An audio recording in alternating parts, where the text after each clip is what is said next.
Malik Konaté, bonsoir et Bonsoir. merci d'être avec nous. Tout d'abord, que pouvez-vous nous dire sur le profil des personnes arrêtées? D'abord, comme vous avez tout de suite entendu, il y a le général Abbas Dambélé, qui était gouverneur de la région de Mopti, avant d'être limogé et ensuite arrêté il y a quelques jours de cela.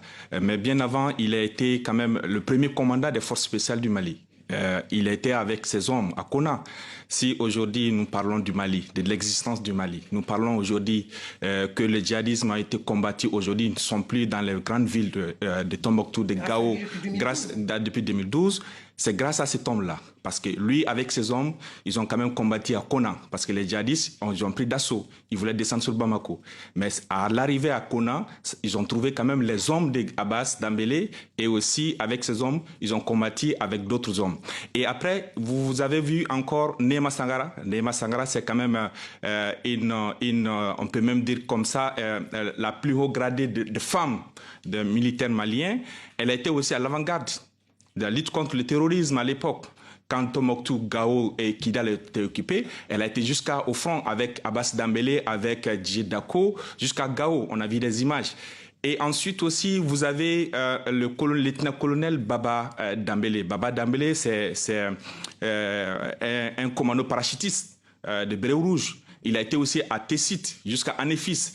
Lui et ses hommes aussi ont tenu tête aux djihadistes dans la zone de Tessit jusqu'à Anéfis, dans la région de Tombouctou, dans la région de Gao. Et ensuite, vous avez encore Suleiman Diop, qui est un militaire cardiologue aussi, qui a été arrêté parmi ces gens-là. Et vous avez Kodjo, qui a été radié, Yacouba Kodjo, qui a été radié en 2021, et qui faisait aussi partie des hommes de Abbas pendant la bataille de Kolan. Donc pour dire tout simplement que tous ces gens qui ont été arrêtés aujourd'hui, ce sont quand même des figures emblématiques au sein de l'armée malienne. Parce que quand on regarde Abbas Dambélé de l'armée de terre et avec la force spéciale, on a Néma Sangara, elle fait partie aussi de l'armée de l'air, on a Baba Dambélé qui est de commando parachutiste. Oui. Donc des hauts gradés, pourquoi à votre avis impliquer des hauts gradés de cette manière? Moi je pense que c'est une façon de masquer en quelque sorte ceux qui sont au pouvoir aujourd'hui, leur échec face aux terroristes, malgré le soutien de la Russie aujourd'hui. Donc vous avez quand même suivi un peu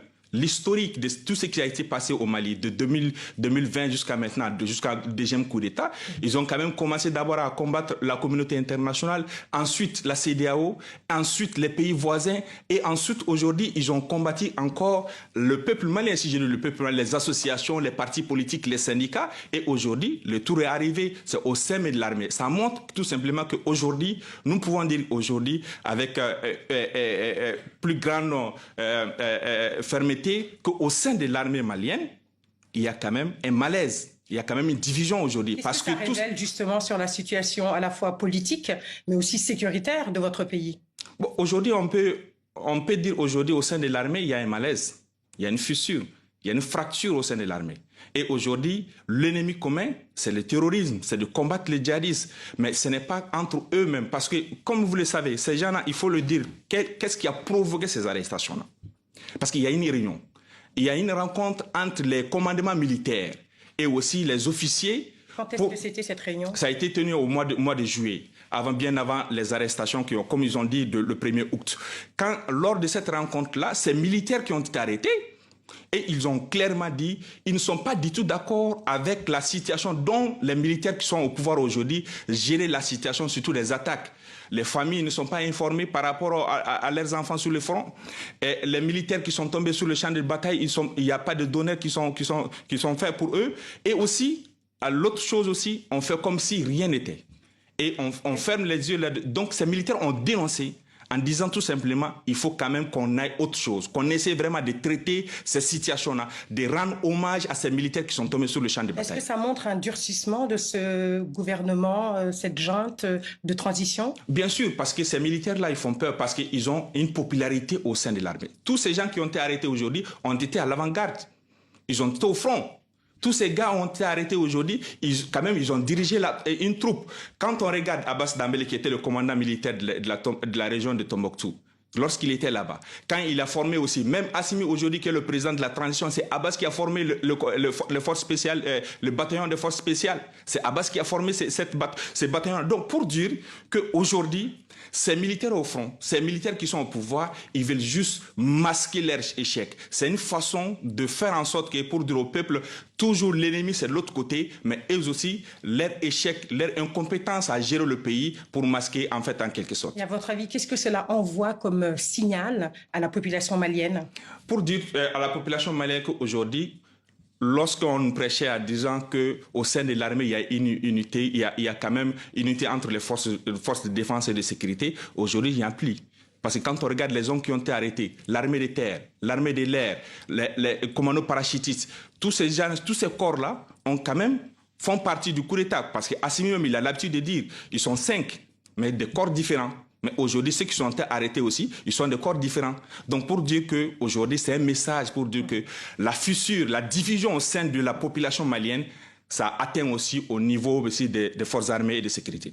Merci. Dernière question. Est-ce que la présence d'un ressortissant français change un peu la donne dans cette affaire? C'est toujours comme ça. C'est un discours juste pour masquer la chose. Comme vous le savez, comme je l'ai dit, aujourd'hui au Mali, pour te coller ou bien pour te vilipender sur les réseaux sociaux ou même pour masquer en quelque sorte leur mascarade, le mensonge, la manipulation et aussi le populisme. Ils font de telle sorte que toujours te taxer d'être en connivence avec l'Occident, de taxer d'être en connivence avec la France. Ce discours est révolu. Aujourd'hui, ça ne prend plus.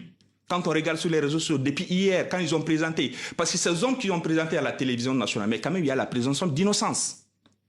Même les criminels, on ne doit pas les afficher comme ça. Mais quand on regarde le communiqué, quand on regarde la façon dont ils ont été présentés au peuple malien, c'est comme ils ont jugé ces gens-là.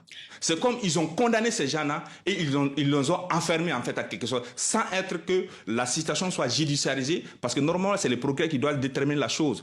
Le gouvernement transmet le dossier et le procureur qui doit déterminer la chose, et c'est le procureur qui doit quand même communiquer et informer l'opinion nationale et internationale. Mais tel n'a pas été le cas. Ils ont été jugés sur des faits où, quand on regarde, les preuves n'ont pas été présentées jusqu'à preuve du contraire. Dans le passé, il y a des individus qui ont été arrêtés aussi pour tentative de coup d'État. Ils ont fait 6 mois en prison, mais le tribunal, ils ont été acquittés parce qu'il n'y avait pas de preuves. Donc pour dire, aujourd'hui, ces gens qui ont été présentés aujourd'hui, c'est quand même triste de voir que des personnalités, surtout des militaires valeureux, des généraux, des officiers qui ont été présentés au peuple malien, qui sont donnés pour la nation malienne, présentés comme des criminels marginaux. Des gens qui n'ont même pas d'antécédents, on les traite de criminels marginaux. Donc, madame, vous voulez qu'on fasse quoi? Aujourd'hui, on ne peut rien dire. Tout ce qu'on peut dire aujourd'hui, c'est que ces militaires qui sont au pouvoir, ils ont montré leur échec. Ils ne peuvent pas aller. Et aujourd'hui, ils cherchent toujours des innocents, ils ont toujours des coupables, ils cherchent toujours des ennemis ailleurs pour masquer en quelque sorte leur incompétence à gérer la situation, malgré la présence de leurs partenaires russes. Malick Konaté, merci beaucoup d'être venu jusqu'ici. Merci pour votre expertise.